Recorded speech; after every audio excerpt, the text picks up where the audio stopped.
Jenama Porsche bukan setakat kereta sports macam 911 dan juga 718. Kalau korang nak enjoy pemanduan sporty dalam bentuk yang lebih praktikal, kita ada pilihan model seperti Cayenne SE Hybrid Coupe. Yang ini model pemasangan di kilang kulim, merangkap model CKD kedua dan juga model pemasangan tempatan untuk pasaran ekspor. Memang power orang kulim sekarang ni. SUV Coupe ni dia pakai enjin V6 3.0 liter turbo, kuasa 519 PS, 750 Nm.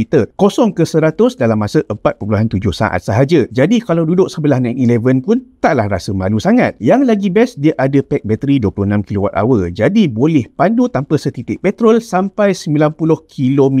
Memang jimat kalau kampung korang jarak dia 2 marhalah saja. Luar dia memang sporty habis sebab dia ada rim 20 inci, exhaust 4 tip, suspensi udara adaptif, lampu LED Matrix HD dan juga spoiler belakang adaptif. Untuk ruang dalam pula, dia ada steering GT Sports, jam Porsche design, sistem audio Bose, skrin cluster digital 12.6 inci, skrin tengah 12.3 inci dan ada juga Apple CarPlay dan Android Auto. Untuk pasaran Malaysia, Cayenne SE Hybrid ini harga dia cuma dari RM728,000 sahaja. Macam